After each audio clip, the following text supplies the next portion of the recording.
Ako'y napadpad tungo sa ibayong dagat, mula sa bayang sadlak sa hirap, makabagong alipin sa banyagang lupain, sa bilangguan ng mundo ang pag-asa'y ililibing.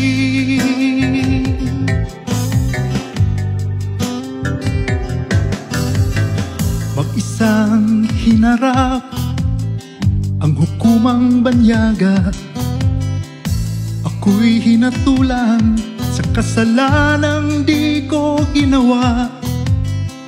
Nalilito,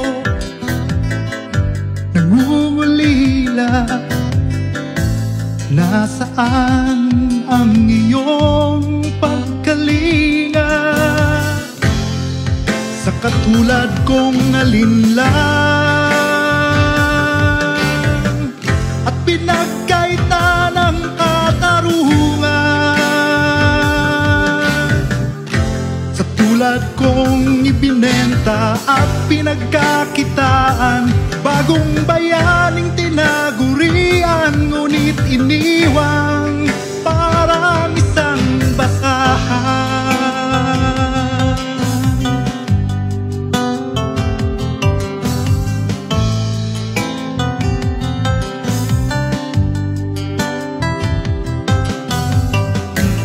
Hangad ko lang naman ay magkaroon ng konting kasaganaan, sapat na pagkain, bahay na masisilungan, mapag-aral ang mga anak, pandayin ang bukas. Bakit nyo ipinagkait ang kalayaang mangarap? Sa katulad kong alinlang at pinagkaita ng katarungan, sa tulad kong ibinenta at pinagkakitaan, bagong bayaning tinagurian, ngunit iniwang parang isang basahan. Hanggat walang sariling lupang mapagtamnan at walang disenteng hanap buhay sa sariling bayan, hanggat sistema ay bulok sa kaibuturan, mamamaya'y itutulak sa labas ng lupang tinubuan. At ako ang kwento at pangyayaring mauuli, ako ang salamin ng sambayan ng kinigipit. Ako si Mary Jane at ako ay ikaw rin. Ako ay ikaw rin.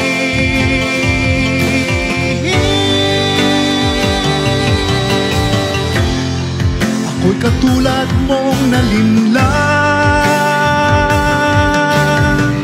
at pinagkaita ng katarungan, katulad mong ibinenta at pinagkakitaan, bagong bayaning tinagurian, ngunit iniwang parang isang basahan.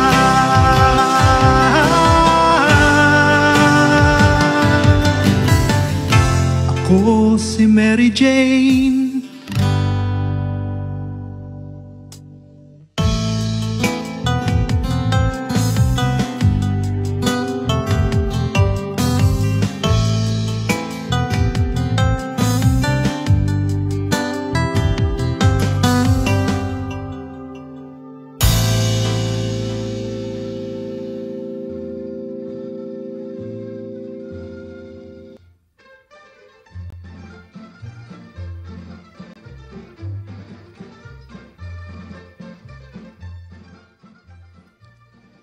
Inihahandog na ugnayan ng manggagawang migrante tungo sa pagunlad o mga taang Ugnayan sa impapawid. Dito katotohanan ang pinapanigan at dito interes ng bayan ang pinoproteksyonan, hindi ang interes ng ilan.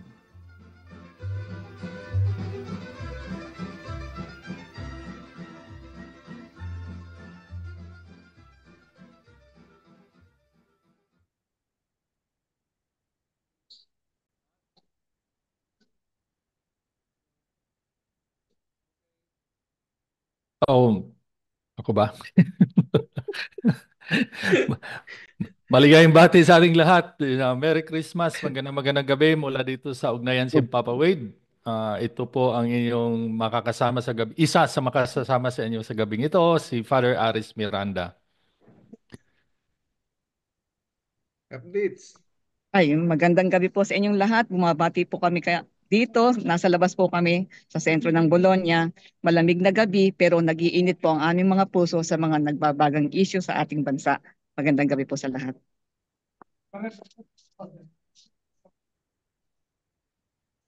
Nagkaya. Kaprine?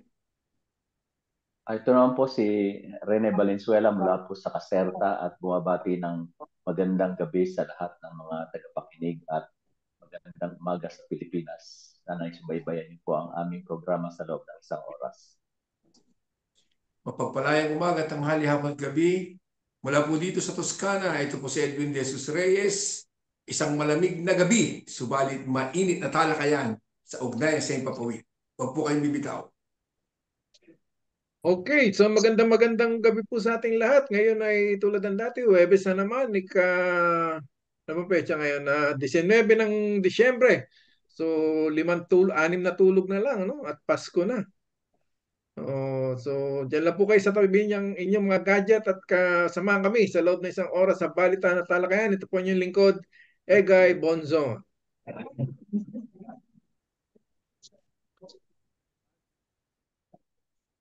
Okay. Nagkakahiyaan tayo dito. Meron ba tayong balita o Meron po, meron po. Hindi na orient yata ni Kap Edo si Pads. Oo nga eh. Wala akong script. So, kunin mo na kasamang igay. Wala rin akong script, Pads.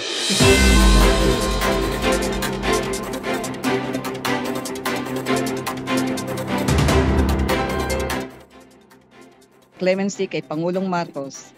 House Quadcom nagmungkahing kasuhan sina ex-President Duterte at iba pa. At sa bahagi pa ng ating mga balita, Mary Jane umapila ng clemency kay Pangulong Marcos. Umapila si Mary Jane Veloso kay Pangulong Ferdinand Marcos Jr. na bigyan siya ng clemency upang tuluyang makalaya. Nakauwi nitong Miyerkules sa Pilipinas si Veloso matapos ang 14 taong nasa death row sa Indonesia dahil sa kasong drug trafficking. Sinabi ni Veloso sa panayam sa Correctional Institution for Women o CIW sa Mandaluyong na masaya siyang nakauwi sa bansa. Pakiusap ko sa Pangulo, sana bigyan na niya ako ng clemency, ani Veloso. Matatandaan na naaresto si Veloso sa paliparan ng Yogyakarta noong 2010 matapos mahulihan ng 2.6 kilong heroin at nahatulan ng parusang kamatayan. Iginiit ni Veloso na inosente siya at biktima ng human trafficking. Hindi natuloy ang pagbitay kay Veloso matapos maaresto ang kanyang recruiter na nagpadala ng maleta na may lamang heroin. At sa ikalawa pong balita, House Quadcom nagmungkahing kasuhan sina ex-President Duterte at iba pa. Nangunguna sa listahan ng mga personalidad na inirekomenda ng House Quad Committee o Quadcom na makasuhan ng crimes against humanity sina dating Pangulong Rodrigo Duterte, Senador Bongo at Senador Ronald Bato de la Rosa. Kaugnay pa rin sa issue ng war on drugs sa panahon ng administrasyon ng una na nagsimula noong 2016. Inilahat ni Quadcom Overall Chairman Surigao del Norte 2nd District Rep. Robert A. Sparbers ang paunang ulat ng komite sa naganap ng plenary session Miyerkules, Disyembre 18 na huling sesyon ng taon. Ayon kay Barbers, ang nabanggit na mga personalidad ay perpetrators of crimes against international humanitarian law, against humanity sa ilalim ng Section 6 ng Republic Act No. 9851 o Philippine Act on Crimes Against International Humanitarian Law, Genocide and Other Crimes Against Humanity. Bukod sa kanila, nabanggit din sa rekomendasyon sina dating Philippine National Police PNP Chief Oscar Albayalde at Dibold Sinas, mga retiradong police colonels na sina Royina Garma, at Edelberto Leonardo at dating Malacanang aide na si Ermina Muking Espino.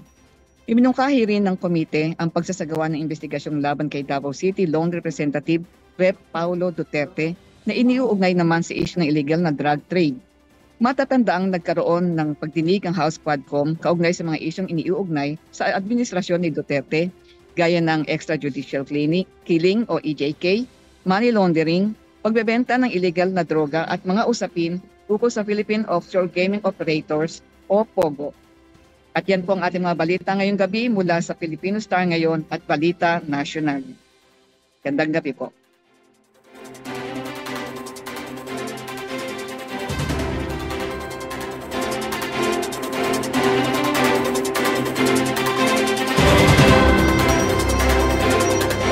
Kayo po ay nakikinig sa Ugnayan sa Himpapawid.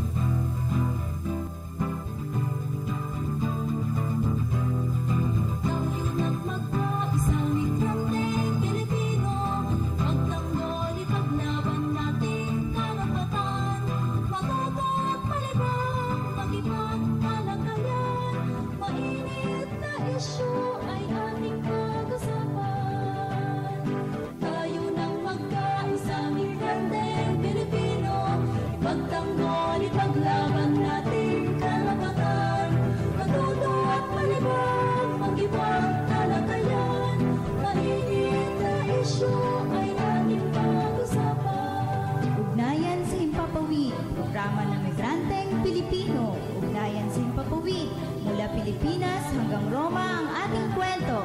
Ugnayan sa Himpapawid, programa ng migranteng Pilipino, sariwang balita, buhat sa bayan ko. Ay ating pag-usapan. Okay, so balik tayo back to studio mga kahimpapawid at sa gabing ito ay gaya na nabanggit ng ating kasamang Edwin na bagamat malamig pero mainit ang ating mga pag-uusapan. Ganap na kalayaan para kay Mary Jane Veloso at sa mga desaparecidos. So mga kasama maraming mga magaganda at maiinit na balita no, ang ating masubaybayan itong mga nagdaang linggo. No? Yung katatapos lang nung Quadcom hearing at ating narinig ang nagiging resulta. Tapos siyempre ang pinaka inaantay natin ng gusto, lalo na nating mga migrante, yung ganap na paglaya. No? Bagamat nakabalik na si Mary Jane sa ating bayan, pero hinihingi pa rin natin ang tuwirang paglaya o yung clemency para kay Mary Jane. So, ito yung ating mga pag-uusapan sa gabing ito. Kasamang Egay. Okay, tama po, Father. Talagang, ano yun kumbaga, mahigit 14 na taon nang nakulong no si Mary Jane. Siguro mas magandang bigyan natin ng konting history o backgrounder yung mga kababayan natin na sino ba si Mary Jane. Si Mary Jane po ay taga Nueva Ecija, isa pong OFW na tulad natin na nangarap na magkaroon ng magandang buhay sa pamamagitan ng pagtatrabaho sa ibang bansa. Dangan nga lamang dahil sa siya ay naging biktima ng human trafficking at saka illegal recruiter, ano? Mismong yung kinakapatid niya ang nagsadlak sa kanya sa kinalagyan niya. Kumbaga, yung recruiter niya, kinakapatid niya, pinangakuan siya ng magandang buhay at para pinadala sa Indonesia nga at pagpapadala sa kanya ron, pinagdala siya ng isang maleta, sabi padala, pero hindi niya alam may laman palang 2 kilong heroin, no?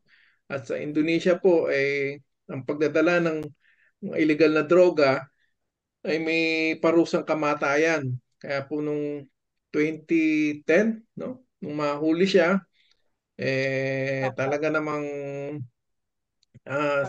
sukdulan yung ginawa sa kanya ng kanyang kinakapatid. At nung around 2014, 2015, dapat hatulan, ipapiring squad na siya.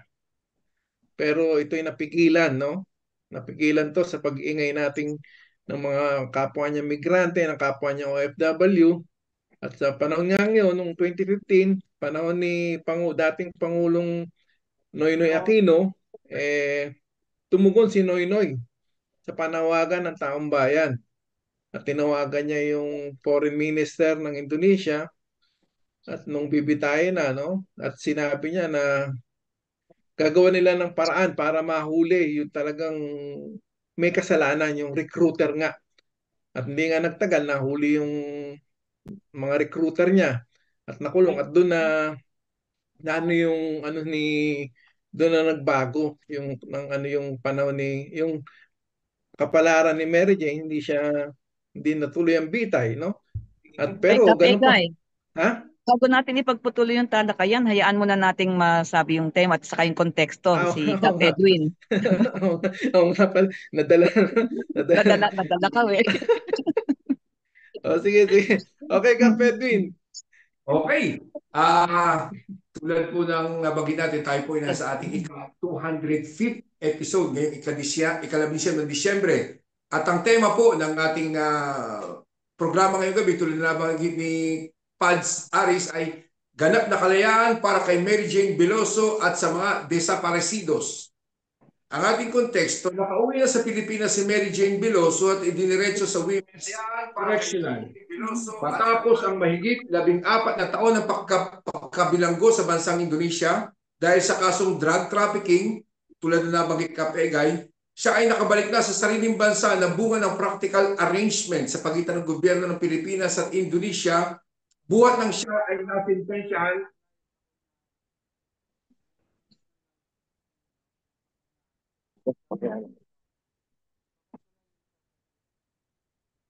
at mapilit noong 2010. Tinutukan at hindi binitawan ng migrante ang advokasya na mailaban ng kanyang kaso. Mapawalang sala at mapalaya. Naniniwala ang migrante na siya ay biktima lamang at dahil sa kahirapan ay kumapit sa patalim, tulad na nabanggit ni Kapegay. Napilitang mag-ibang bansa upang maitaguyod ang kanyang dalawang anak. Nitong ika-18 ng Disyembre 2024, Miyerkules ng madaling araw, kahapon lamang, lumapag ang sinasakyan niyang eroplano sa NAIA International Airport na naging isang simbolikong pagsisimula ng bagong buhay. Bago ang paglalakbay, nagkaroon muna ng formal na turnover ng legal custody mula sa gobyerno ng Indonesia sa formang paglilipat ng bilangguan sa Pilipinas. Sabi nga ay bunga daw ng maayos na pag-uusap at magandang relasyon sa pagitan ng dalawang bansa. Ang panawagan ngayon ay ang immediate executive clemency na magbumula sa Pangulong Ferdinand Marcos Jr. Desisyon na ipinabahala na ni Pangulong Prabowo Subianto ng Indonesia. Sapat na ang ipinagdusa ni Mary Jane sa loob ng 14 na taon sa piitang dayuhan at marapat lamang na makasama na ang buo niyang pamilya simula sa darating na Kapaskuhan. Nawa ay wag nang ipagkait pa ito. Katulad din ang hinihiling ng mga pamilya ng desaparecidos, partikular na ang kaso ni Dexter Capuyan at ni Jean Ros Jamil Balsu de Jesus na naaprubahan ng Korte Suprema ang mga petisyon ng writ of habeas data at writ of amparo, umaasa ang mga pamilya nila na haharapin na ng mga may kinalaman sa kanilang pagkawala ang accountability at mabigyan ng hustisya ang mga iwinala. Sa darating na Kapaskuhan, sama-sama tayong manalangin at ipanawagan ang agarang pagpapalaya kay Mary Jane Veloso at pagkamit ng katarungan para sa ating mga desaparecidos. Si Mary Jane na biktima ng human trafficking at exploitation at ang mga desaparecidos naman sa kawalan ng pangil ng anti-enforced disappearance law at mga biktima ng mabangis na anti-terror law. Ang sigaw ng mga migrante at mga OFWs sa anumang panig ng mundo, trabaho sa Pinas, hindi sa labas. Ganap na kalayaan para kay Mary Jane Veloso, surface Dexter and Bazoo, surface all desaparecidos, maligayang Pasko sa ating lahat mula sa ugnayan sa Himpapawid. At yan po ang ating konteksto ngayong gabi. Okay ba, Kapdits? Okay. Alright. Kala ko tutuloy-tuloy na ni Egay, eh. Kada lang masyado, eh. Okay. Ayun. Okay, siguro pabatiin mo natin sina Alex at Kap G. Nandiyan na sila, G. Nandiyan na sila. Magandang gabi mga kaugnayan at sa ating mga gilo na taga-subaybay. Alex Reyes po, yung lingkod dito sa Ugnayan sa Himpapawid. Lagi po nating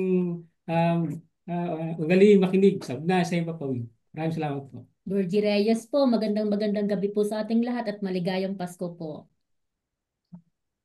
Okay, so mukhang kumpleto ang pamilya, no? Nandito tayong lahat. Sino bang wala dito sa atin ngayon, no? Si Si So, Caploida. Kaploida tsaka si ah, Kap Teddy. so may Si Cap dalawang Reneve kulang. bumating na. Nakabati yan si Caprine. Shout Oo, out din kanina. eh. Advance Merry Oh, Christmas sa ating mga mga kap. At sa lahat ng ating taga-subaybay. Pero siguro, Pads, bago tayo magpumalaot kay Mary Jane, gusto ko lang samantalahin din yung pagkakataon dahil tung nakarang linggo, meron ding isang significant event, no, na nangyari, yung pagkapanalo ni Atom Aurolio Oo. Nga. sa red tagging case Mm. laban sa mga notorious at mga sagad-saring red tagger sa Pilipinas na si Badoy at si Celis, no, na Eh, nanalo siya ng ano, bagamat civil case yun, yung 2 million damage na hinihingi niya sa dalawa na sagad-sagaring red taggers, patunay yun na talagang ang gawain pang-red tag ay hindi maganda at hindi katanggap-tanggap dahil ito'y nagdudulot ng kapahamakan, no, yung minsan ay buhay ang katapat. Kaya maging game changer sana to, na sana tuloy-tuloy lahat ng mga nagsampa ng kaso ng red tagging, no? ako, Particular. alam nyo ba, iyang Mm. si Badoy at saka si Celis kasama sa respondent ng ano namin sa kaso naming isinampa. Silang dalawa. Dahil Mabuti. sigurado Kaya yan dahil nung magkikita-kita sa hukuman sa korte. tama lang, dapat lang ano. So yun lang pong ano, hindi natin pwedeng palagpasin yung ganong instance na yung pagkapanalo ni Atom Arolo dahil marami pang nakahanay, no, na Kaya nga, kaso. Mhm. saka yung attorney ni Atom Arroyo, yun din ang attorney namin. Si Si Prof. attorney Din, Tony Lavinia. Tony Lavinia. Oo. Saka si attorney Sarate. kaya So, yan balik na ang kay Mary Jane. Mahirapan kami tingnan bibigay ka. ng pag-asa yan sa Medyo ating mga Kaya nga Tagilid ka bibigay. Kaploida. Yan. Yan. Oops. Andiyan na si Kylo Ida, medyo bumaliktad lang yung kanyang video. Yan. Ayun. Mahihilo ka niyan, Kaloida. Asan si Lloyd? Naka-off siguro yung kanya automatic. Ano? Okay, so gaya ng ating nabanggit nga kanina, no, isa sa tampok na ating pag-uusapan sa gabing ito yung paglaya kay Mary Jane, ang tuwilang paglaya kay Mary Jane Veloso, ang isang ating panawagan, no. So masasabi natin na ito isang malaking tagumpay, no, ng laban ng mga migrante dahil sa haba ng iginugol ni Mary Jane sa kulungan, at least napauwi na rin siya. Unang-una na natigil yung pagbitay sa kanya, di ba? Dapat na sentensya na siya ng bitay, pero ito'y napatigil dahil nung nahuli nga ang kanyang yung mga nagsuplong sa kanya, no? So ito yung isang pero hindi nagtapos doon. Siyempre tuloy-tuloy pa rin ang ating panawagan at tagumpay hanggang naiuwi na si Mary Jane, no? Siyempre sa tulong din ito ng migrante, no? Lalo na migrante international. At siyempre ang IMA din, no? Katuwang din dito kasi nakita ko nga doon sa Indonesia yung sa IMA, yung taga-IMA, si Irene ba yun, na so siya isa sa mga nagsalita doon sa press conference ng dahil sila yung umaagapay din, kasama sila sa umaagapay. No? Pero siyempre, ang tanong ko dito meron ng floor contemplasyon, di ba, ng mga nagdaan at medyo nakalimutan na nga rin si floor contemplasyon, no? Bagamat pinagdiriwang pa rin natin yung kanyang araw ng kamatayan, pero medyo nawawala na rin ang hindi na masyadong. Tapos ngayon meron na tayong Mary Jane Veloso. So, sa tingin niyo mga kasama, bakit nga ba talaga dapat nating itambol itong kaso ni Mary Jane at ano kayang halaga nito sa ating mga migrante? Sino ang sasagot? Kahit sino. Kapit, baka mapino ka. Ikaw muna, Kapit. Ako? Kasi para sa akin, yung kaso na kinasangkutan ni Mary Jane, may kaugnayan din doon sa mga pangarap ng mga mga Pilipino na makapangibang bansa. Kaya kumbaga kapit sa patalim tayo, ang nangyari sa kanya, sa kagustuhan niyang makalabas ng bansa, pumayag siya sa ganoong setup. So ang tinitingnan natin dito, yung bakit nangyayari yung ganoon na nakakalusot yung mga ganong modus operandi ng mga human trafficker.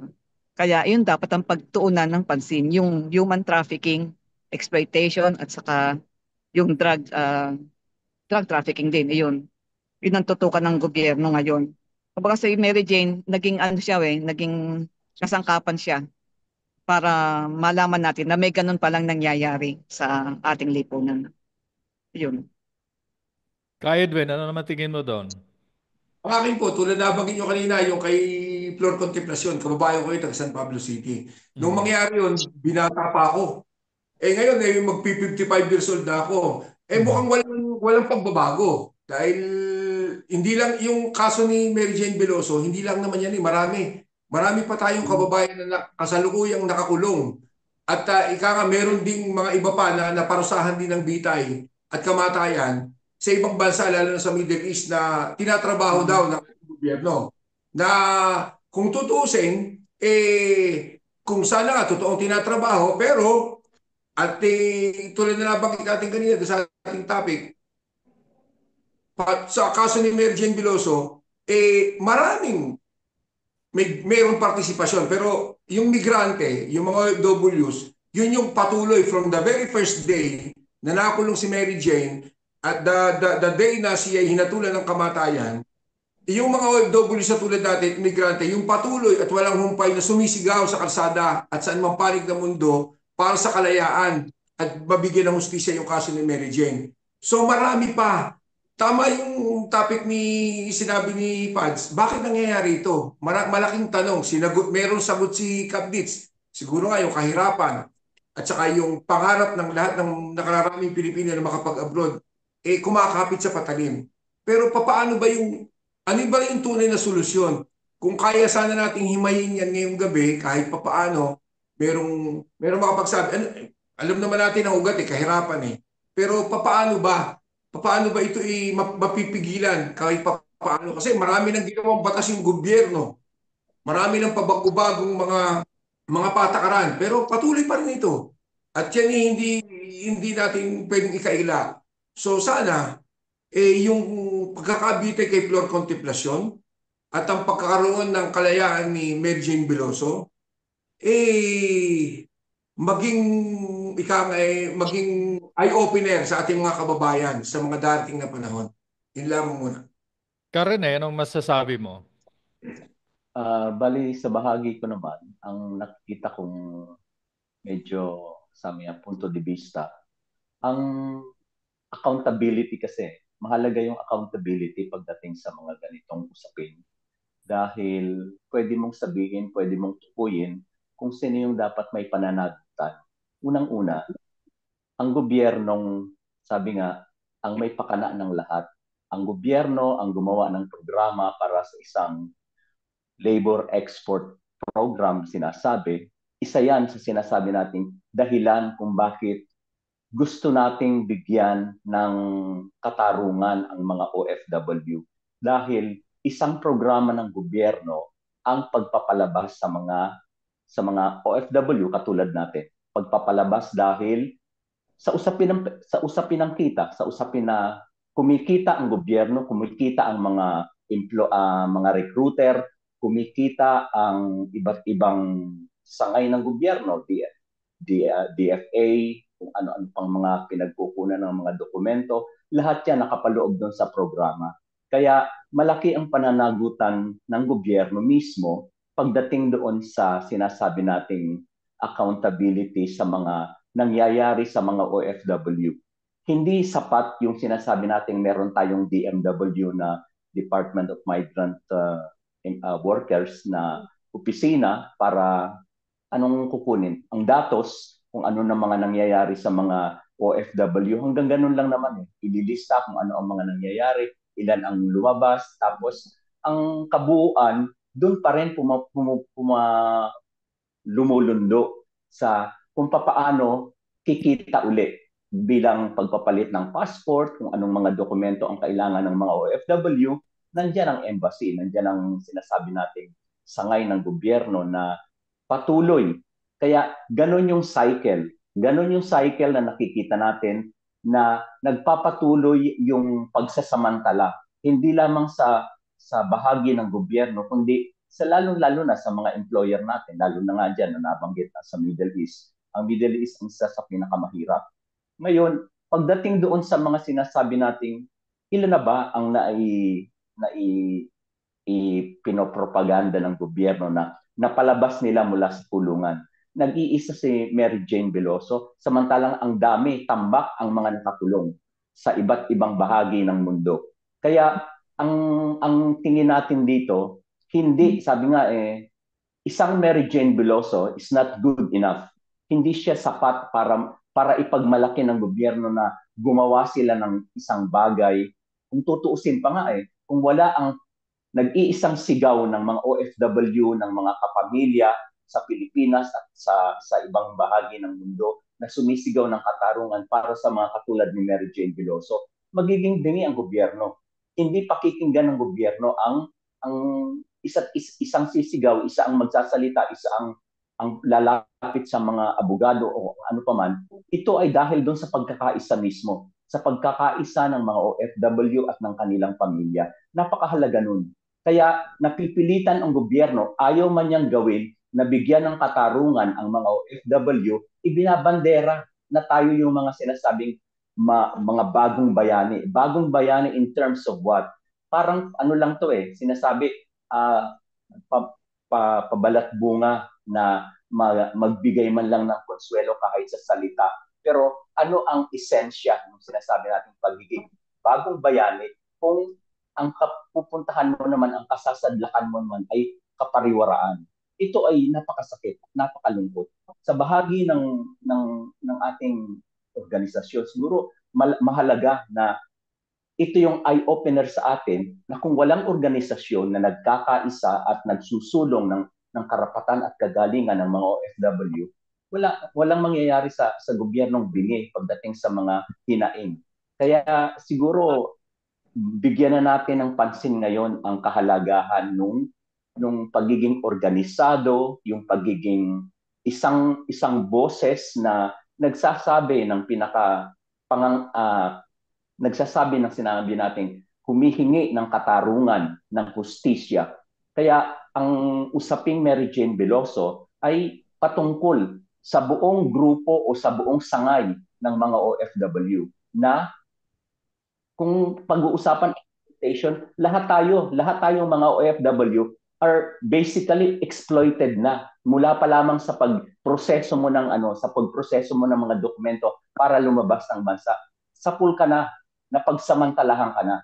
Kaya mahalaga yan na magkaroon tayo, sabi nga, andun yung pagmamalasakit natin dahil mga Pilipino tayo, mahal natin ang kapwa natin. Kung sinasabi nga na dapat nating mahalin ngayong darating ang Pasko, siguro yung pagkakaroon ng kapayapaan sa bawat isa na magkaroon ka na kasama mo ang pamilya mo sa araw ng Pasko at hindi lang sa araw ng Pasko, kung hindi habang panahon na yun ang napakahalaga ng sinasabi natin na ang trabaho hindi sa labas ng bansa kung hindi sa loob ng Pilipinas. Yun lang muna. Tunay nga. Talagang malinaw na may pananagutan ng gobyerno. At malinaw din na isa sa mga tugon sa mga problemang ito ay mag-organisa tayo, manindigan at lumaban.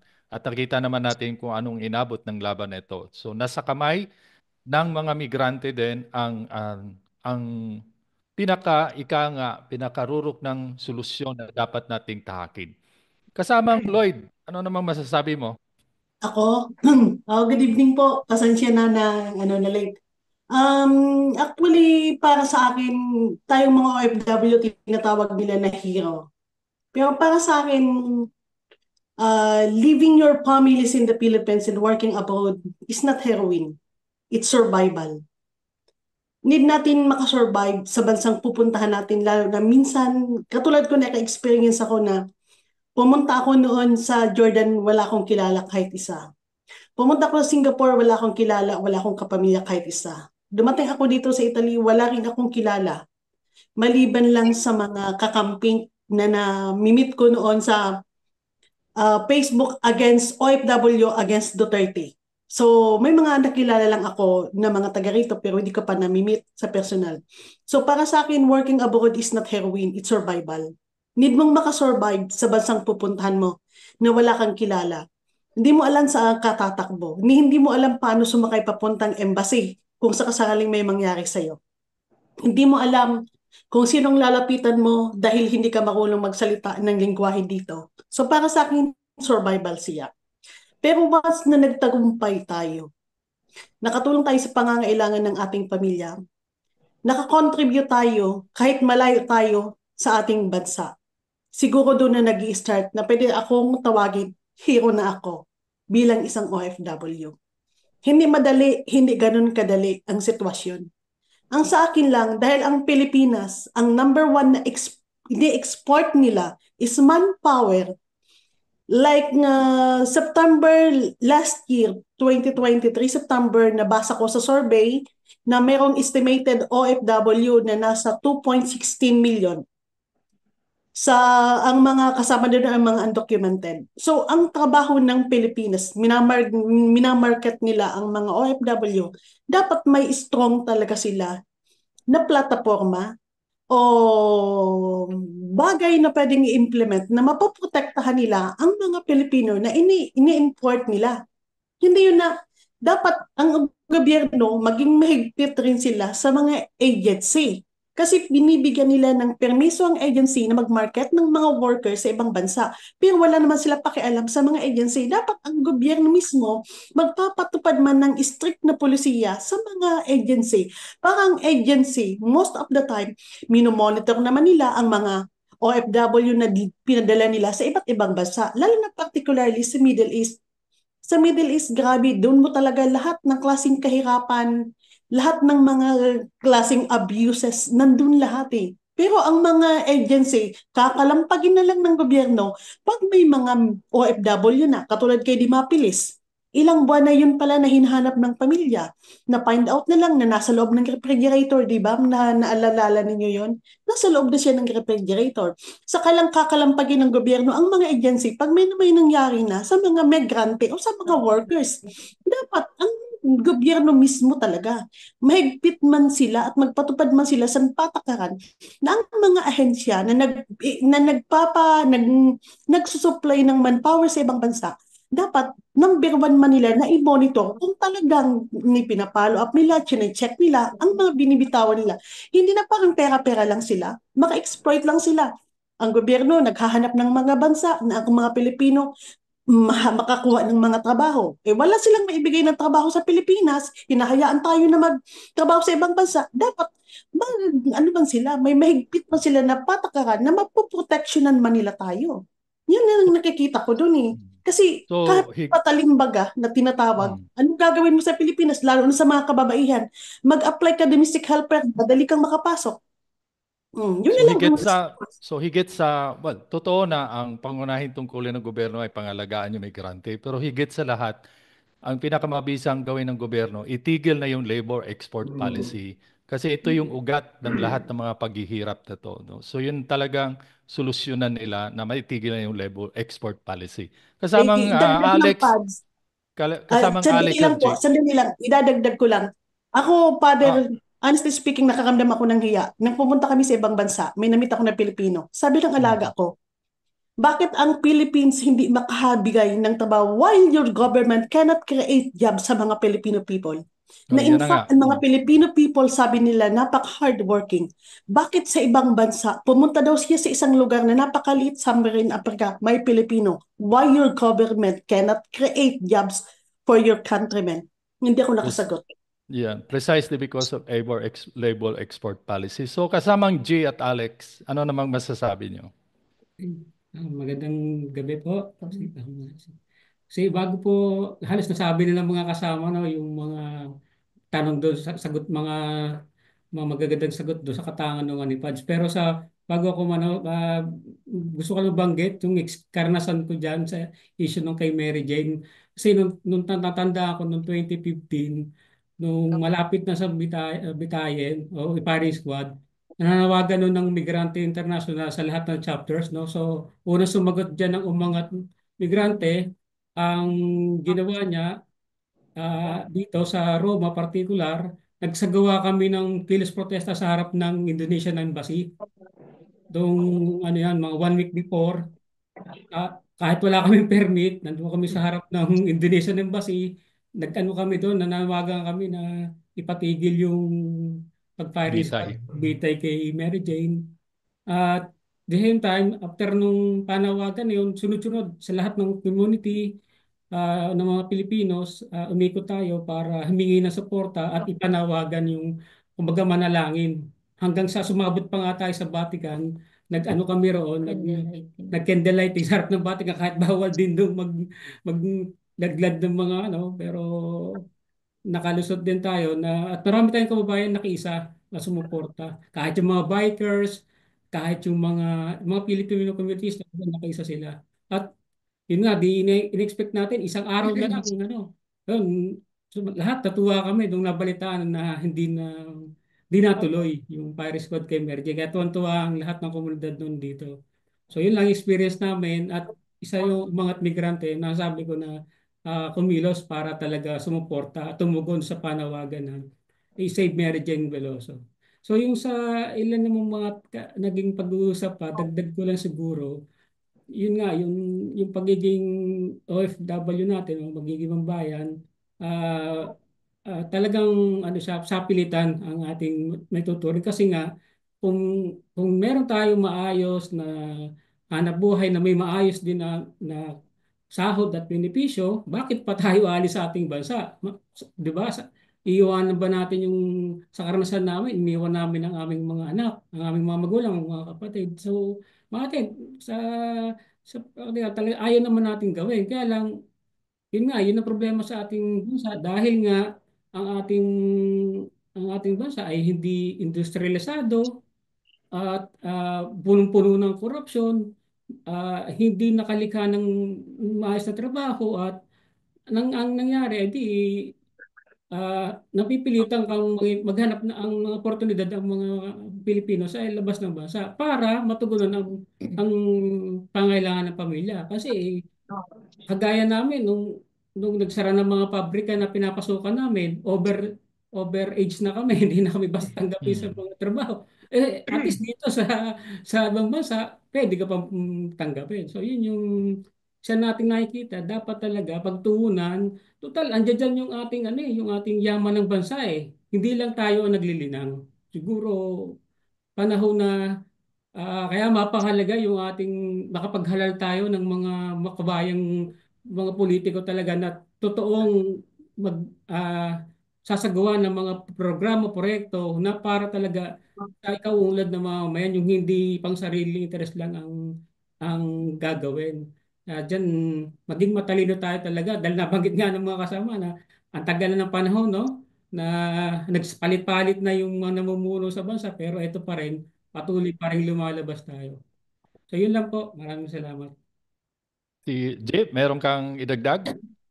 Ang masasabi ko lang po dun sa pangyayari yan kay Mary Jane, dahil nga po sa kahirapan ng buhay ay napilitang mangibang bansa si Mary Jane, pero sa kasamaang palad nga po ganyan, ganyan ang nangyari sa kanya.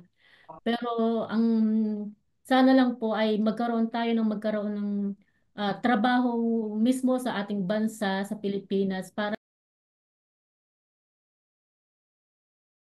pilita pang umalis ng bansa para magtrabaho o magsilbi sa ibang pamilya na sa akala niya siya mag-aahon sa kahirapan, pero ang nangyari sa kanya ay yung pagkakakulong ng nakulong siya sa hindi naman niya ginusto sa napangyayari. Ngayon, ang ating pong hinihingi sa ating pamahalaan na magkaroon siya ng clemency para sa kanyang paglaya, para naman po magkaroon siya na ulit ng normal na buhay kasama ng kanyang mga anak at ng kanyang pamilya. At yun lang po aking masasabi na sana sa ngayong Pasko o sa susunod na mga panahon ay magkaroon na tunay na kalayaan na talaga si Mary Jane sa sarili nating bansa. Yun lang po. Dapat lang talaga natin ipagbunyi kasi sa batay nga doon sa nabanggit din na nasalaysay ni kasamang Alex na naging bahagi ang migrante no, sa laban ni Mary Jane kasi hindi lang naman tayo ngayon nanawagan kahit noon pa man. No? Kaya nakikita natin ang igunga ng pagkakaisa. Dito naman tayo sa malamig na lugar, sa Bologna. So, kasi nagpapalamig itong ating dalawang kasama dito. No? Parang, Ano mas... parang may date kami dito. Oo nga eh, nakakaingit kayo. So, ano masasabi nyo kasamang Ditz at saka Jean? Para sa akin, sa tingin ko, kailangan na talagang itigil yung labor export policy ng gobyerno. Dahil dumarami na ang mga kababayan natin na nasasawi o naapektuhan ng mga hindi magandang pangyayari. Kung hindi maging biktima ng mga giyera, kapwa mga ah, opisyal ng gobyerno pa ang nambibiktima. At saka kailangan, tama nga si Cap Alex, na kailangang mahalal na yung mga makabayan nagagawa ng batas na para sa kung hindi man mapahinto yung export policy ay magtataguyod sa kapakanan ng mga migrante sa ibang bansa. Hindi yung gagawa ng batas na yung sinasabi ko na parang robbery with consent, na ikaw nang naghanap ng magiging trabaho mo, kailangan dumaan pa sa third party at magbayad ng 1 buwan sahod mo para lang makapagtrabaho ka sa ibang bansa. Dapat talaga mga makabayan na mahihalal sa Senado. Ako naman po ay gusto kong papurihan ng ang grupo ng migrante at ang iba pang mga progresibong organisasyon na tumutok sa kaso ni Mary Jane, na hindi bumitaw sa loob ng halos 15 taon para lamang sa kalayaan ni Mary Jane. At iyon naman po ay nakikita kauli ngayon, yung pagkakaisa ng mga kababayan natin na nakapaloob sa mga organisasyon na tulad ng migrante, ng karapatan, at yung mga abogadong makabayan. Dahil sa ikakawin ko na po sa kaso ng anak namin at saka ni Dexter na mga desaparecidos, na hindi pa rin talaga tumitigil kahit ilang taon nang naganap yung pagkawala ng kanilang mga kaanak. At iyon din po ang ginagawa naming pamilya at ng ating grupo, na magpatuloy sa advocacy at pananawagan. Dahil kung hindi mo tututukan ng isang bagay, malilimutan at malilimutan yan. At talagang kakaligtaan ng gobyerno at ng tao.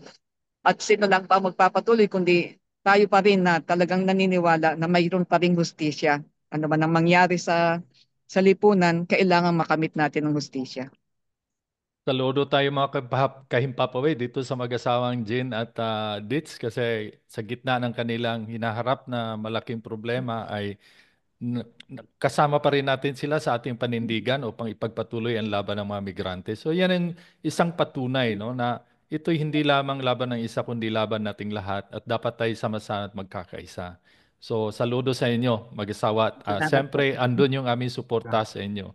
Kasamang Egay. So tapusin mo na yung kwento mo kanina. Baka anong masasabi mo? Tapos na pala yung kwento mo kanina. Tapos na. Nabanggit na lahat. Siguro, may gusto lang ako idagdag, no? Dahil alam naman natin, katulad ng sinabi ng mga kasama, kahirapan talaga yung nagbunsod sa atin, no? Sa paglabas ng bansa. Ang mabigat nga lang talaga, may mga instances na tumimo sa akin eh. Unang-una, yung kanina nabanggit ni kasama Lloyd sa Middle East. Kasi sa Middle East, andyan yung yan yung nagkaroon talaga ng mga record ng ng tinatawag na yung yung pagano ng mga lokal doon, yung pag-alipusta sa mga dayuhan. Kasi una-una, may mga kababayan tayo sa Middle East dati na naaksidente. Halimbawa, nakaka-aksidente sa kanila mga Arabo rin. Isa lang ang sinasabi ng mga Arabo, kung hindi kayo nagpunta rito sa bansa namin, hindi ka maaksidente. Biro mo, biktima ka na, kasalanan mo pa. Di ba? Victim blaming pa rin. Oo. So, yun, marinig ko yun. Ang sakit hindi ko maisip kung anong lohika meron yung maraming nagsasabing gano'n. Hindi lang sa Hindi, sa amin ng Cap Egay, sasabihin, kung hindi kayo nag-OFW, hindi mangyayari sa anak nyo yan. Correct. Dahil dapat binabantayan nyo yung anak nyo sa Pilipinas. Yun nga eh. Ang masakit, di ba? Kung gaano kasakit yung mga gano'n, isa pa. Sa Pilipinas, may gera. No? Particular sa bahagi ng Mindanao. Alam mo, sa mga bansa may gera, may sa Iraq. Pero bakit nagpupunta ng bansa may gera ang mga Pilipino, nagtatrabaho bilang OFW? Dahil ang katwiran nila, Sa Pilipinas may gera pero walang pera. Sa Oo. Iraq may gera pero may pera. Sa palaran. Oh, 'di ba? Kumbaga, yun yung mga ganong pagkakataon na talagang manggingit ka, hindi lang sa ano. Kumbaga yung mga kababayan natin napipilitan.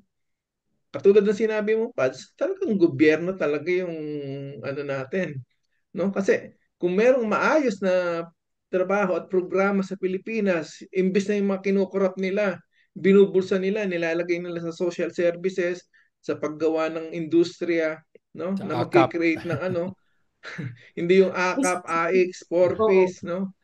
Sana So, lang, no, tanggalan mm, nila ng mga qualification, yung mga paghahanap ng pag-hire ng mga workers sa Pilipinas. mm, Maglaan sila ng mga trabaho na, like example, yung mga high school graduate. Pwede naman mm, nila ilagay yun sa ibang kategory ng trabaho.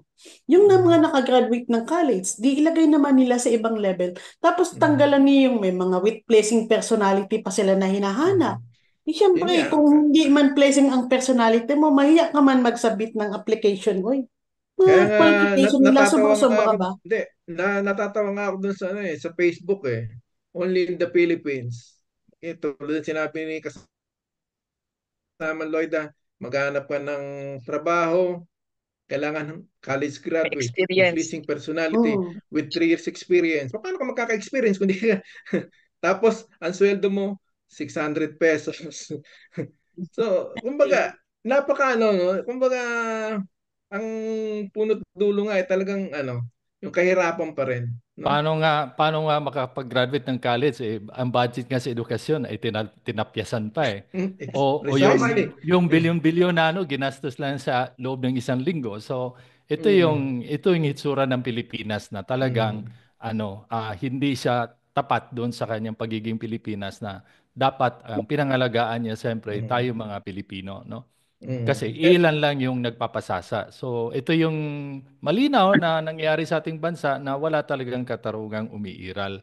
At Mm, ang mga kababayan natin ay talagang napipilitan. Kaya nga nakipagsapalaran. At kaya nga meron na tayo ngayon, Mary Jane. Meron tayong mm, floor contemplation. At napakarami pa, gaya ng mga nabanggit mm, kanina, no? Na mm. marami pang mga ano. So, kasamang Edwin, ano sa tingin mo? Yung pong nabanggit ni Kap Egay na yun nga yung programa naman sana ng mga gobyerno na pangmatagalan at sasagot sa kahirapan. Halimbawa, maisingit natin yung usapin ng sa mga jeepney drivers na tinalakay namin ni Kap Lloyd nung 2 weeks ago. Mm, 'Di ba? Yung jeepney phase out, yung modernization. Wala namang problema sa programa. Sino ba namang mananakay ang hindi mangangarap ng mas komportable at mas magandang sasakyan niya? 'Di ba nga? At hindi rin naman wala din namang jeepney drivers na gustong manatili sa mga lumang jeepney na ipinapasada nila. Pero sana kaakibat ng programa ng modernization at jeepney phase out, merong pang long-term na programa yung gobyerno. Dahil nabanggit ng ating guest ng isang araw na bukod sa maraming jeepney drivers at pamilya nito ang maapektuhan at magugutom, gayon din yung yung mga mananakay. Tulad halimbawa ng jeepney phase out. Ang gobyerno, alam naman natin, merong mga interest sila. Bakit ini-insist na bumili tayo ng mga modern jeepneys sa China, sa ibang bansa? Samantalang kung ang gobyerno poponduhan ang mga local producers ng jeepney, mas maraming mabibigyan ng trabaho, di ba? Mas makakamura at mas magiging epektibo yung programa ng jeepney phase out at saka jeepney modernization. At saka yung sa isa pa, yung usapin po ng nabanggit ko kanina, maging eye-opener sa mga kababayan nating kapit patalim kung bakit pumupunta patuloy na tumatakas sa Pilipinas dahil sa kahirapan at kawalan ng hanap buhay. Patuloy po yan. Araw-araw. Merong umaalis. At yan ay bahagi ng, alam ko, dahil merong isang kapamilya ko ang nangyari yan. Alam mo ba ang modus nila ngayon? Pupunta, imbis na kumuha ng mag-apply ng visa papunta sa Middle East, pumupunta ng Hong Kong. Dahil sa Hong Kong, pwede kang kumuha ng ticket, ng visa, papunta sa Middle East. Ganun ang nila. Yun yung modus nila ngayon. Yun yung ginagawa ng mga desperadong kababayan nating Pilipino para makaalis at makapunta sa ibang bansa. Ha? Patuloy yan. Walang katapusan yan. Kaya nga sana, kung totoong ang gobyerno natin may malasakit at merong, kasi nga tama yung kay Father as long as ang gobyerno nakatutok diyan sa programang yan na inumpisahan ng tatay ng presidente ngayon, na kung saan ang kalakal ay tao, ang kalakal ay tayo mga migrante, tayo mga maging OFWs na lahat halos ng mayorya ng Pilipino, ay hindi matatapos yan. Di ba? Walang katapusan yan. Patuloy na merong mga magiging biktima dahil patuloy maraming mapagsamantala at yung mga politiko magnanakaw patuloy na magpapasasa sa kaba ng bayan at salapi ng bayan. Father, may Yun, dadagdag so lang ako. ang oras natin ay minus stress para alas 10 ng gabi. So medyo nag-iinit si kasamang Igay. Ano bang idadagdag mo kasamang Igay? Hindi kasi kanina medyo nawindang lang ako dahil may nabasa ako na sa social media hindi raw dapat kumbaga yung nanawagan na wag bigyan ng clemency si dahil wala raw utang na loob, no? Ingrata raw. So hindi, gusto ko lang sagutin na hindi naman inaalis yung hindi naman inaalis yung pagkakataon na lahat ng nakatulong, no? Lahat ng nakatulong kay Mary Jane, no, simulat sa pool. Katulad ng binabanggit ko kanina nung 2015, nung bibitayin na si Mary Jane, tumawag si Pinoy sa Minister Pintir ng Justice ng Indonesia at kinausap yung andon at siyempre True Widodo rin na na pinangako ni Pinoy na susolusyonan dahil huliin yung rito sa Pilipinas yung yung recruiter, no? Yung kinakapatid ni Mary Jane. So hindi tinatatuan ng pamilya ni Mary Jane yung na may ni vital role pero syempre andun na rin tayo dahil andun yung pressure politics, no? Ang migrante dahil tanda ko noong 2015 nung bibitayin si Chairman Gary Martinez nasa ibabaw ng van, no, nung minuto na lang ang bibilangin. Talagang sumigaw si Gary, eto na, may nasisilip tayong konting liwanag. Yun yung yun yung sinabi niya, konting liwanag na yun nga, hindi tinuloy yung pagbitay. No, ganun ka-historic yung kaso ni Mary Jane. So, ang natin diyan, hindi naman natin kakampihan si Mary Jane kung talagang siya kung talagang drug dealer siya, talagang courier siya Biktima siya ng human trafficking tsaka ng illegal recruitment. Yun ang malinaw. At huwag nating tanggalin yung ganong konsepto. No? Kasi kung pag tinanggal mo yung ganong konsepto, lihis ka na sa hustisya. Kumbaga, wala ka nang pinagkaiba sa mga recruiter ni Mary Jane, di ba? Oh. Saka hindi lang siya konsepto, talagang fact yun, factual yun. Talagang biktima siya ng human trafficking, no? Malinaw naman yan. Kaya siguro malinaw na sa kanila yun, yung ganong mensahe, Pads. Yun lang. Kaya may panawagan tayo ng clemency, siyempre. Ang ating oras na ay 1 minuto na lang bago mag alas 10, no? So nakikita naman natin may sasabihin lang ako. Kasama rin Bali kasi in terms of clemency, ang napaka-ironic kasi nito, ang OFW bilang isang bagong bayani, siguro malaki ang magiging desisyon na gagawin ni Marcos Jr. para bigyan ng clemency. Ang batayan kasi dito, kung ang mga mandarambong sa bansang Pilipinas ay nabibigyan ng clemency, ano pa kaya ang isang bagong bayani na katulad ni Mary Jane? Ano pa kaya ang isang bagong bayani na sumasahod ng kakarampot para lamang makasurvive? Siguro hindi malayo na dapat isigaw din natin talaga na mabigyan ng clemency. Mas makatarungan ba na bigyan mo ng clemency ang mga mandarambong sa kaba ng bayan? Ito ay hindi natin masasabi na makatarungan in terms of clemency para kay Mary Jane. Kaya tayo bilang kasama sa umangat migrante ay sumisigaw ng clemency para kay Mary Jane Veloso. Ngayon na. Clemency for Mary Jane Veloso ngayon na. So, yan mga kahimpapawid ang ating sigaw at siguro bago tayo magtatapos ng siguro dahil ito yung huli nating broadcast no sa taong 2024 no. Bago tayo papasok ng bagong taon ng 2025 no. At ating naani ang isang malaking tagumpay, yung pagpapawi kay Mary Jane Veloso. At siyempre patuloy pa rin dahil sa haba ng ating panahong pakikibaka at pakipaglaban, nagkaroon din ng saysay kasi napauwi. Ibig sabihin, hindi dapat tayong tumigil para sa panawagan ng clemency for Mary Jane kasi ito rin ay igagawad sa kanya. Bagamat may prosesong susundin, ang mahalaga ay maigagawad sa kanya. So, yun ang patuloy nating panawagan, clemency for Mary Jane Veloso. So, bago tayo magtatapos, bago tayo maghiwa-hiwalay dito sa taon ng 2024, no? Paano ba natin mas mapaigting pa yung ating pakipaglaban? Ano yung mga hinahangad ninyo, no? Lalo-lalo na sa ating mga kahimpapawid na sumubaybay sa atin, no? At masugid na sumubaybay sa atin sa Facebook at sa YouTube kasi nasa YouTube na pala tayo, ano? So, medyo YouTuber na pala tayo. nawawala na ako dun sa YouTube eh. So, kaya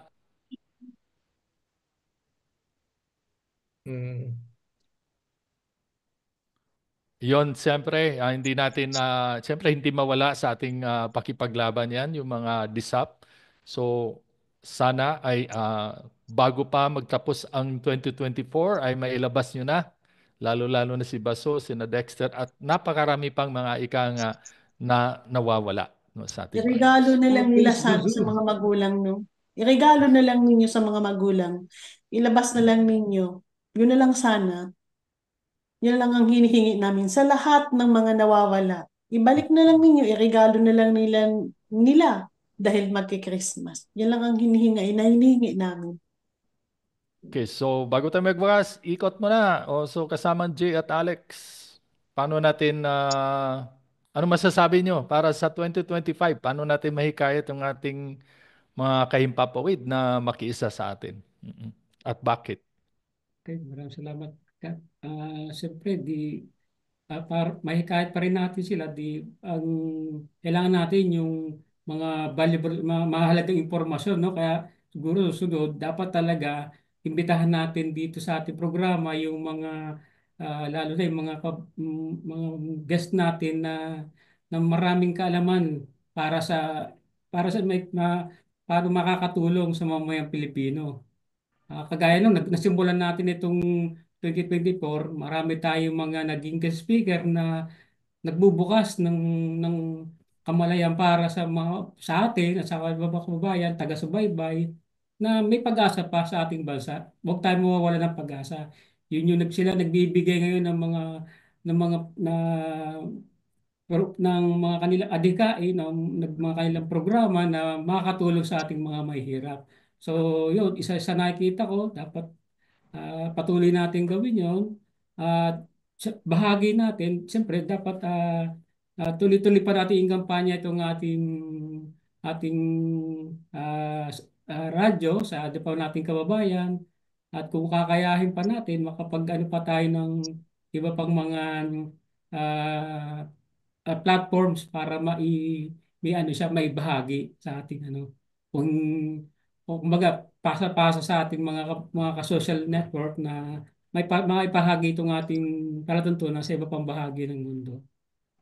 At naunawaan ng iba pang mga naunawaan din ng ibang mga makakapanood, lalo na yung nagiging interesado, pwede nila ipaliwanag sa kanilang mga lingwaheng may kakayanan silang pwedeng paliwanag. Ang issue. So yun yung napakahalaga kasi sa atin yan yung malaman ng mga babae natin na may issue, may problema tayo pero meron din namang tayong solusyon na nakikita. At pamamagitan ng pagtatalakay na yan, nabubukas ang kamalayan ng ating mga kabayan para makita nila ang solusyon at suportahan nila ito. So yun lang po. Maraming salamat. Ayun, pag-aralan at hindi lamang reklamo, dapat pag-aralan natin at itong ugnayan sa Himpapawid ay isang malaking bagay ito na makakatulong sa pagpapalalim sa mga isyong ating kinakaharap. G, meron kang... Ang masasabi ko lang po sa mga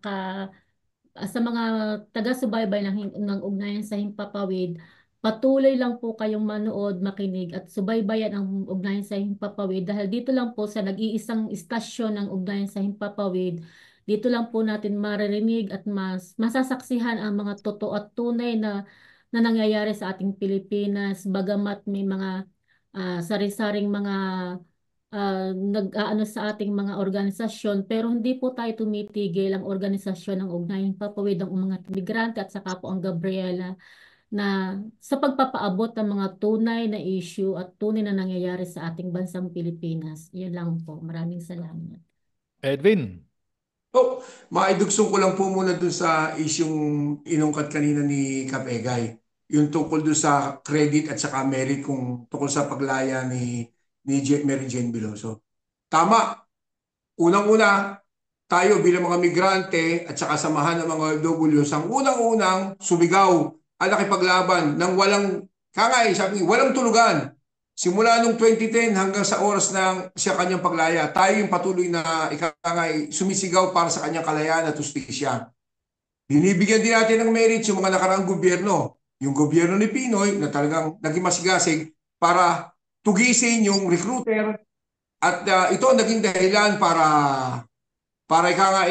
mabigyan ng halt o pagkatigil yung ipinataw na firing squad kay Mary Jane Biloso. At huwag din natin kalimutan na yung gobyerno Marcos sa pagdalaw niya, tinrabaho niya at nabigyan naman ng pagkakataon.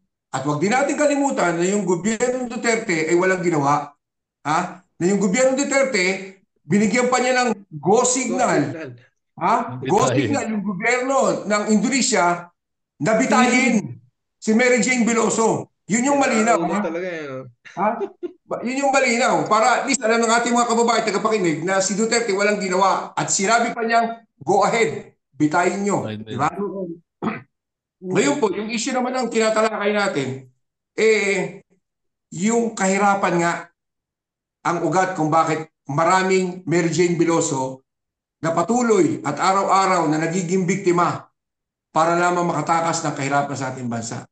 So, yun pong kahirapan, ang ugat ay korupsyon. Yung darating na eleksyon sa 2025, hindi man ito yung sinasabi nating main solution, pero napaka-crucial po nito. Hindi po pwedeng tayo ay umasa lamang at magbase doon sa dalawang grupo na nag-uugpungan ng kasamaan at kadiliman. Marami po tayong opsyon. Marami po tayong matitinong kandidato na pwede nating saliksikin at ikangay himayin.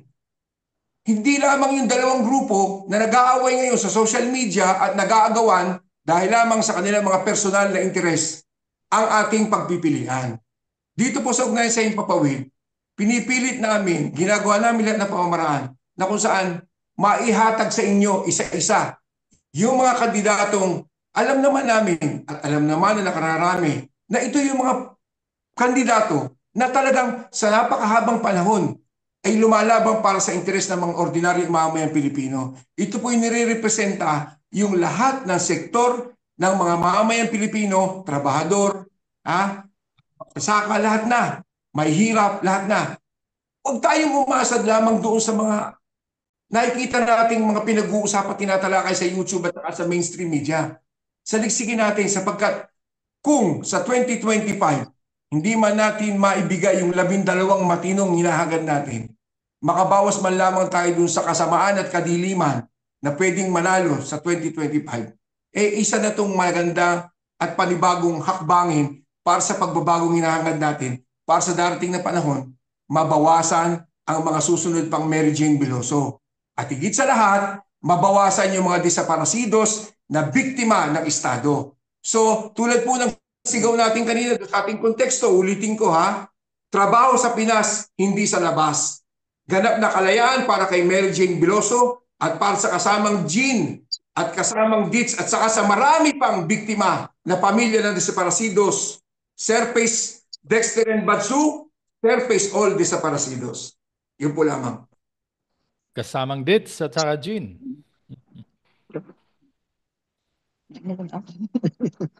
Naano ko sa sigaw ni Edwin eh. Hindi, ang sa akin lang ay andirito na yung bagong teknolohiya, yung social media, platforms. Gamitin natin ng maximize natin ang paggamit ng social media. Dahil alam natin na maraming mamumulat, marami na tayo mapaparatingan ng ating mga impormasyon at saka lahat ng ating mga panawagan kapag ginamit natin ang mga platforms na ito sa maayos na paraan. Sa katulad na nga ng ginagawa natin sa ugnayan sa Himpapawid, tumututok tayo sa lahat ng mga issue, hinihimay natin, sinusuri, at nagiging mapagbantay tayo sa mga nangyayari dito sa Europa at lalo na sa ating bansang Pilipinas. Dahil yun na yung magiging mission natin yung mamulat natin mga kapwa Pilipino at tuluyang mawala yung kulay ng politika. Dahil kapag nawala ang kulay ng politika, ibig sabihin nun nagkakaisa na ang sambayanan para isulong yung kapakanan, yung tunay na kapakanan ng bayang Pilipinas. Para sa bayang Pilipinas. So, Okay. Rene, kasamang Rene. Si Kap din, hindi na ba magsasalita si Kap din? Nasalita ka daw ba? Hindi. Sige, Kap Rene. Jen. Sige, okay. Bali, siguro sa nagdaang administrasyon sa loob ng 6 na taon, nakita naman natin ano yung mga facts, ano yung mga katotohanan ng mga nangyari.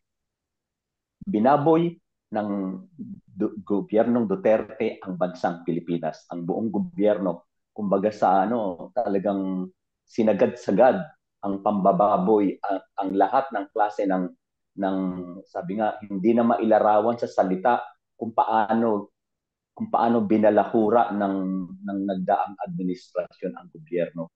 Kaya ang sabi nga dapat i-overhaul mo yan top to bottom dahil nandoon napasukan ng lahat ng kasamaan ang buong administrasyon o ang buong gobyerno.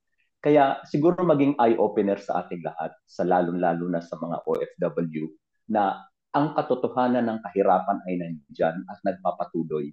Kaya ang sinasabi nga natin, bukas ang mga organisasyon katulad ng Umangat Migrante, Gabriela at ang platform ng Ugnayan sa Himpapawid na huwag tayong mahiya, huwag tayong magdalawang isip na makipag-interact, sumali sa mga usaping bayan ng katulad ng issue natin na OFW at ang kahirapan sa Pilipinas, kung bakit tayo nandito.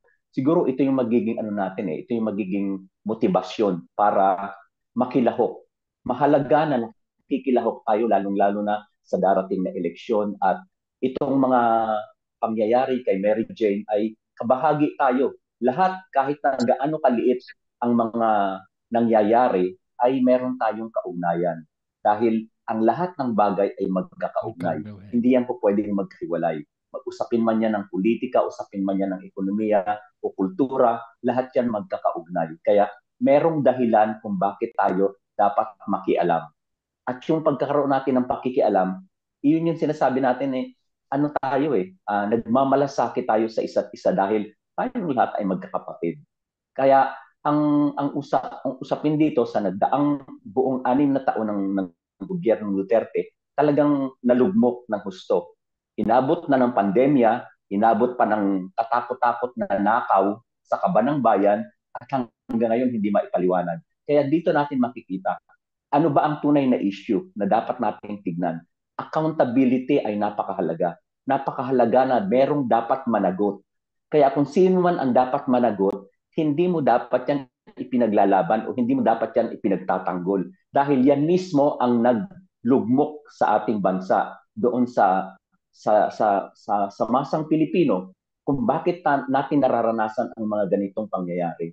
Kaya siguro dapat bigyan natin ng boses ang katulad ni Mary Jane. Dahil sa pagkakaisa ng bawat Pilipino, makukuha mo ang sinasabing tagumpay. At doon naman sa darating na 2025, ito ang isang magiging ito ang magiging isang sukatan, yung darating na eleksyon, kung anong klase ng eleksyon merong mangyayari. Dahil ano ang mga aral na nagawa nung nakaraang eleksyon? Nagkaroon ng mga magic-magic. Hindi mo akalain na maglalabasan ng mga ganitong klase ng senador. Kaya dito, makikita na naman uli natin ano ba yung aral na naibigay sa atin nung nagdaang eleksyon. Magiging magic-magic na naman ba? Lalabas na naman ba dyan ang mga 31 million? Maglalabasan na naman ba dyan ang sa loob ng isang minuto o ilang minuto, lumabas na ang lahat ng resulta? So dapat dyan na nagkaroon na tayo ng aral kung paano natin mababantayan. Sa darating na 2025, napakalaking hamon kung maitataguyod ba ng masang Pilipino ang tunay na nagdadala sa interes ng sambayan ng Pilipino. Yun lamang po. Kaya dapat natin singilin ang ating bayan, no? At bilang bahagi rin ng pagsingil, siyempre bahagi rin yung pagboto sa nararapat na ihalal, isang forma ng paniningil ito. Kasamang Lloyds. Mostly nasabi naman nila, so ang idadagdag ko na lang, patuloy pa rin natin na hikayatin yung mga kakilala natin na patuloy na subaybayan ang ugnayan sa Himpapawid tuwing Huwebes. Kasi dito na dinadala rin natin o dito dinidiscuss natin ang mga pangyayari na nangyayari sa ating bansa. Lalo na malapit na naman ang eleksyon, so kailangan talaga mag-doble kayo rin tayo sa pag-educate sa mga kababayan natin, lalo na sa darating na eleksyon, na kung pwede lang,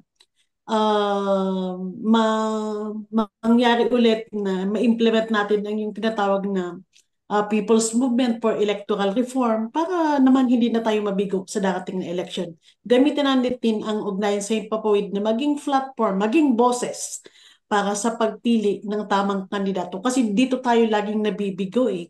So ito rin ang gamitin natin na paraan na para patuloy pa rin tayong kumatok sa mga puso nila. Baka sa pagkakataong ito, maging aware na rin sila, matuto na rin sila sa patuloy natin na pagkalampag sa kanila, matuto na sila sa pagpili ng susunod na leader. Kasi parang nakakapagod na talaga. Nakakapagod na talaga sa totoo lang. Nakaka-frustrate. Pero syempre, tayo ng mga mulat sa realidad, hindi natin dapat isipin na sumuko na tayo. Dahil kung susuko tayo, mas lalong kawawa. Dahil wala na kakalampag sa kanila kung tayo'y bibitaw pa rin. So patuloy lang na suportahan ang ugnayan sa Himpapawid. Dahil dito nila makikita ang iba't ibang sitwasyon. Lalo na may mga guest tayong iniimbita sa iba't ibang platform para sa darating na election. Yun lang ang sa akin na may dadagdag. At yun mga ka-Himpapawid, maaasahan natin yan. No? Sa 2025, marami tayong episodes na kung saan makapanayam natin ang nararapat ihalal sa darating na halalan sa Mayo. Kasamang Egay. Okay, so halos lahat sinabi na rin. Pero isa lang yung kasi gusto ko lang balikan yung 38 years ago, yung EDSA Rep. Kasi at that time talagang halos lahat ng Pilipino high spirit, yung ang nila magkakaroon ng pagbabago, yung aral doon. So, kung titignan natin yung isa lang ang isa lang ang pagkakamali kumbaga hindi tayo naging yung spontaneous, no? Na panin yung gobyerno. Kumbaga, nagpabaya na rin tayo pagtapos ng EDSA na balik na naman sa dati, wala tayong pakialam. So, dapat tuloy-tuloy na pag-aaral, tuloy-tuloy na makikipasalamuha, tuloy-tuloy na pagpapaliwanag sa mga kababayan natin. No? Huwag tayong mapagod. Ika nga hanggat hindi nagkakaroon ng kalitatibong pagbabago o yung qualitative change na sinasabi, dahil yung mga pagbabago nakita natin simula nung EDSA Rep is puro quantitative change, no? O kwantitatibong pagbabago. Ibig sabihin, nagbago ng leader, nagbago ng bilang, nagbago ng kung ano man, pero qualitatively, walang pagbabago. So it's time na hangarin natin yung kalidad ng pagbabago. No? Simulan natin sa pagbabago sa mga sarili natin, sa pagpuna sa gobyerno, no? Kasi lahat ng problema yan, kumbaga, hindi tayo dapat, na yung, kasi ika nga, di ba, may kasabihan nga, pag ikaw kinonsulti mo yung isang kriminal, o tumahimik ka sa isang krimen, na alam mong may alam ka, parang kasapakat ka na rin, di ba? So, dapat, kung alam mong tama, ipaglaban mo, no? Ika nga, huwag kang manahimik. Kung nagagawa mong ang magsalita tungkol kay Maris at kay Anthony, ito pa kayang usaping bayan ang hindi mo masasabi, di ba? So, yun lang. Sa 2025, makakaasa po sila. Makakaasa po kayo na mas lalo tayong tatapang, no? Para sa pagtatanggol. Ika nga, lagi ko sinasabi dito, katotohanan ng pinapanigan at dito interes ng bayan ng ating pinoproteksyonan, hindi ang interes ng Interest ilan. ng ilan. Yun lang, Father. So, eto. Baka may mga panawagan tayo, may mga imbitasyon tayo, o baka may mga may birthday dyan, o Christmas party, or mga assembly. So, meron tayong panawagan, mga kasama? Okay Batiin po, ko lang basahin ko na po yung panawagan namin. Sige. Tapos Patuloy pong pagbati.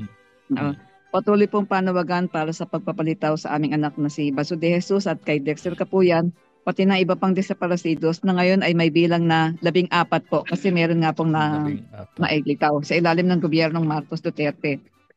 Magpapatuloy ang mga programa at pagkilos pati na rin ang paghahain ng mga petisyon para sa advokasya ng pagpapalitaw sa mga sapilit ng iwinilang Estado at paghihintay na maigawad ang justisya.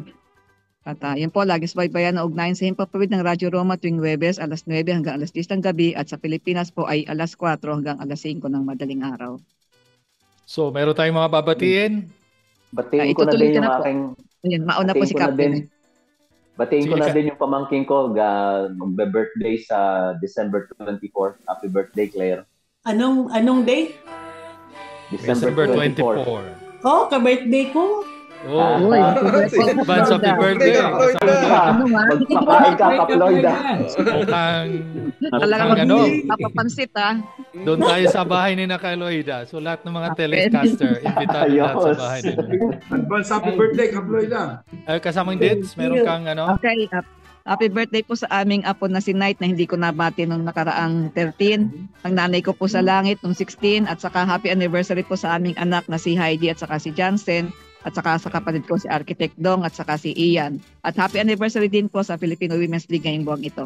Yun lamang pa. Ang dami nila. Okay. Edwin, meron kayong babatiin? Panawagan? Okay na po. Nakabati na ako. Kasamang Lex G. Okay na po. Okay. Kasamang Dits, matanong ko, di ba magkakaroon ng assembly ang Migrante Bologna? Ay, oo nga po pala. Yun. Panawagan nyo. Sa January 4 po, iniimbitahan namin kayo dyan sa Umangat Migrante at dito sa mga taga Bologna, pati po yung migrante ng ng Milan. Nasa January 4 ay magkakaroon po ng General Assembly ang Migrante Bologna. Gaganapin po sa Centro de Ledone mula alas 12 ng tanghali dahil may pananghalian po. At maganda po ang mga programang inihanda namin para sa mga dadalo. Ayun, so mga kaimpapawid, makikiisa tayo sa kanila, suportahan natin ang Migrante Bologna. Okay, so isang round ng pagbati muna. So pagbati sa Pasko. Kasamang Igay. Okay, so maligayang Pasko po sa ating lahat at manigo at mapayapang bagong taon 2025 sa ating lahat. Sana sa susunod na taon patuloy tayong manindigan sa ating mga simulain. Maligayang Pasko po sa lahat. Yon, salamat. Kasamang Edwin. At tulad po na nasabi ni Kapegay, maligayang Pasko at masaganang bagong taon. At tulad din ng idudugso ko rin sinabi ni Kapegay, pagpatuloy ang paninindigan at gising na kamalayan sa realidad at katotohanan, lalo na sa mga kapolitikong magnanakaw. Di po ba? Lex and G. Okay. Sana po, i-grant na ang clemency para maligayang Pasko. Clemency para kay Mary Jane Veloso. At gaya po lang sa ating pong lahat, sa ugnayan, sa ating mga taga-subaybay, maligayang Pasko po sa ating lahat at maligong bagong taon. Okay. Maligayang Pasko po sa ating lahat at naway magkaroon talaga ng masaganang bagong taon sa ating lahat. Yun lang po. Jean?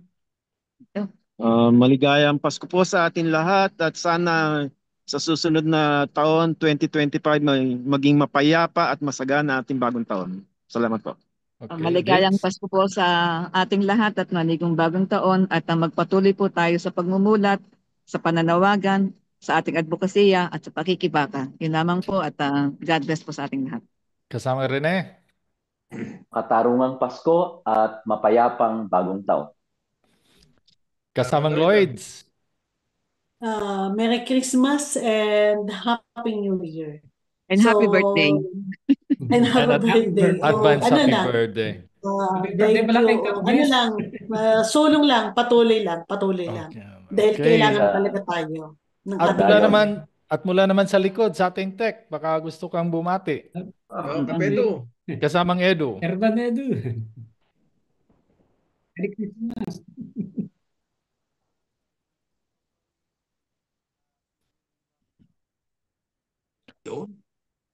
Okay, so mula naman dito, ito si Father Aris Miranda. Nais ko rin bumati sa inyo at magpapasalamat sa inyong pagsubaybay sa taong 2024 at napakarami nating mga magagandang episodes. Tuloy-tuloy lang sa pagsubaybay at marami pa tayong madadatnan lalo na sa darating na taon na 2025. Kaya po higit nagpapasalamat at bumabati sa inyo ng isang masaganang bagong taon at siyempre mapayapang Pasko sa ating lahat. So, at dito na tayo.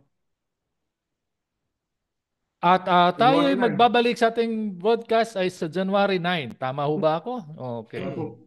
So, pansamantala muna kaming magbabakasyon kasi Pasko naman eh. So, kaya magkita-kita ulit tayo sa January 9 at maasahan nyo na mas lalo pang masaya at mainit at magandang mga talakayan ang iyong maaasahan sa darating na 2025 na makakatulong na malaki ng gusto sa pagpapalago sa ating kamalayan. Okay. Kita-kita po tayo sa January 4. Clemency for Mary Jane Veloso. Clemency for Mary Jane Veloso. Surface Dexter and Basu. Surface all desaparecidos. Surface Dexter and Basu. Surface all desaparecidos. Okay, ating panalangin o pagkain ng buhay.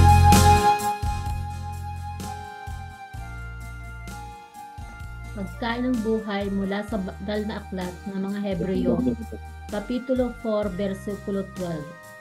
Sapagkat ang salita ng Diyos ay buhay, at mabisa, at malakas kaysa sa alinmang tabak na may dalawang talim, at bumabaon hanggang sa paghihiwalay ng kaluluwa at espiritu, ng mga kasukat-suat ng utak, at madaling kumilala ng mga pag-iisip at mga haka ng puso. Amen.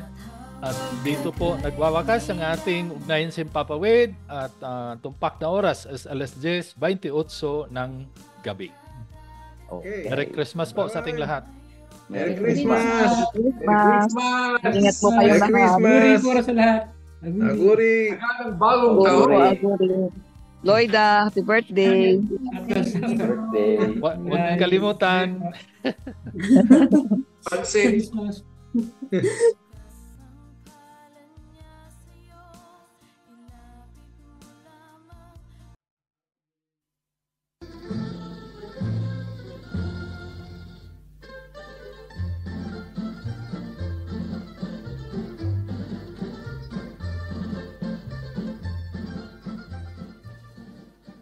Ang ugnayan sa Himpapawid ay inihandog ng umangat ang ugnayan ng manggagawang migrante tungo sa pag-unlad.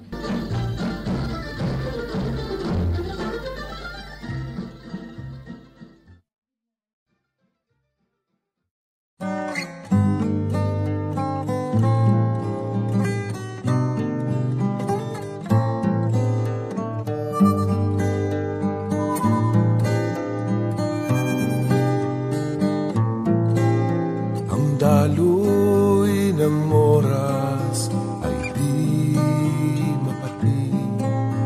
Ang wakas ng awitan, palapit ng palapit. Kailan lang nagtagpo, ngayon'y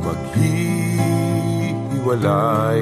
Pinag-ugnay tayo ng mga awit ng buhay.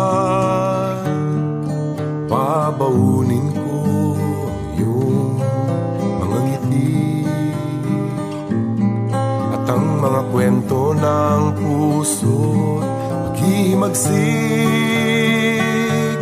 At kung hindi man tayo muling magkita, awitin natin ang awit ng paglaya. Hanggang sa muli, mahal kong kasama. Hanggang sa muli, sa pakikibaka. Ang mga hakbang natin ay magkaugnay at wala tayong ibang hangad kundi tagumpay.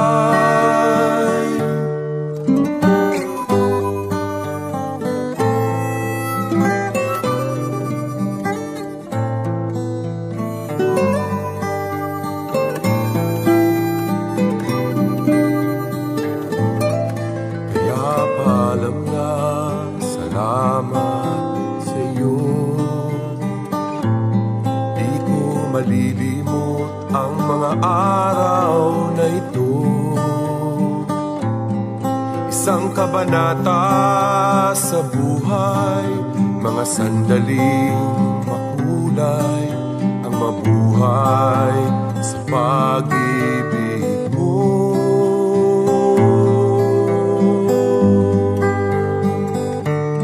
Hanggang sa muli, mahal kong kasama. Hanggang sa muli, hanggang tagumpay.